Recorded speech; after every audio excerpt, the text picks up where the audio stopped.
Hello students, I hope आप सब लोग अच्छे होंगे।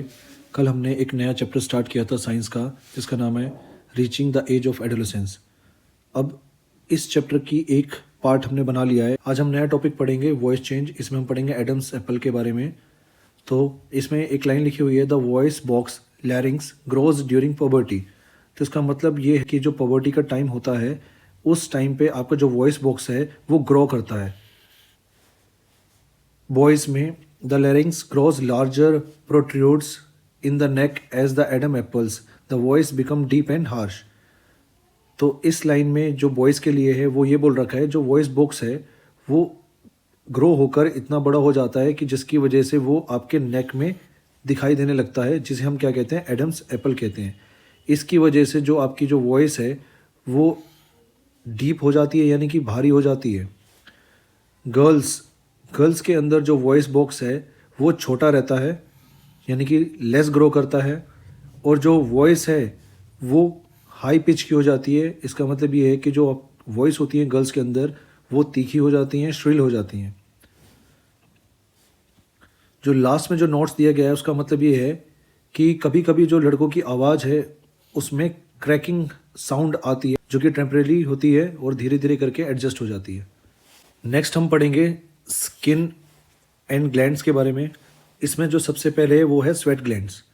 स्वेट ग्लैंड्स में हम पढ़ेंगे activity of sweat glands increase significantly, this is why teenagers sweat more than children.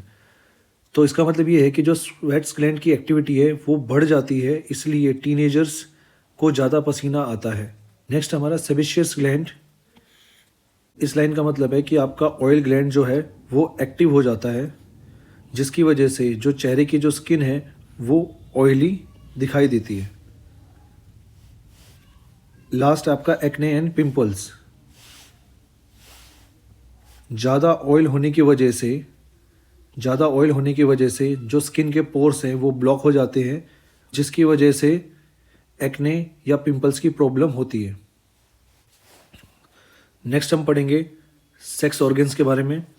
Sex organs में हम पढ़ेंगे सबसे पहले मेल डेवलपमेंट के बारे में। रिप्रोडक्टिव सिस्टम जो होता है आपका मेल का वो मैच्योर हो जाता है। Testis and penis fully develop हो जाते हैं। टेस्टिस जो है आपका स्पर्म प्रोड्यूस करना स्टार्ट कर देता है। फीमेल रिप्रोडक्टिव सिस्टम भी मैच्योर हो जाता है फीमेल्स के अंदर। ओवरीज के जो साइज हैं वो बड़े हो जाते हैं और मैच्योर हो जाती है ओवरीज। ओवरीज जो है एग्स रिलीज करना स्टार्ट कर देते हैं और मेंस्ट्रुएशन साइकिल स्टार्ट हो जाती है। नेक्स्ट है mental maturity. Intellectual and emotional growth के बारे में हम पढ़ेंगे, यानी कि दिमागी और इमोशनल विकास। एडोलेसेंस सिर्फ फिजिकल ग्रोथ के बारे में नहीं है, ये आपकी मेंटल ग्रोथ के बारे में भी होता है। इंडिपेंडेंस, इसमें जो टीन्स हैं यानी कि टीनेजर्स हैं वो ज़्यादा इंडिपेंडेंट महसूस करते हैं अपने आप को और अपने ऊपर वो ज़्यादा ध्यान देते हैं। थिंकिंग, इसमें जो लर्निंग एबिलिटी होती है वो पीक पे होती है और जो सोचने की क्षमता होती है वो बहुत ही ज़्यादा लॉजिकल हो जाती है। इमोशंस, इसमें जो अट्रैक्शन है अपोजिट सेक्स की तरफ डेवलप होता है। लास्ट जो स्टेज है आपकी वो एडल्टहुड होती है। एडल्टहुड जो है आपकी एडोलेसेंस के बाद, जब आपका एडोलेसेंस एंड हो जाता है तब आपका एडल्टहुड स्टार्ट हो जाता है। ये जनरली 18 से 19 साल तक की उम्र के बीच में होता है। इसमें जो फिजिकल ग्रोथ है यानी कि हाइट वो रुक जाती है। जो आपका बॉडी है वो फुली डेवलप कर चुका होता है। इमोशनल और इंटेलेक्चुअल जो ग्रोथ है वो आपकी ज़िंदगी भर चलती रहती है। इंसान जो होता है वो बड़ी जिम्मेदारियां उठाने के कैपेबल हो जाता है।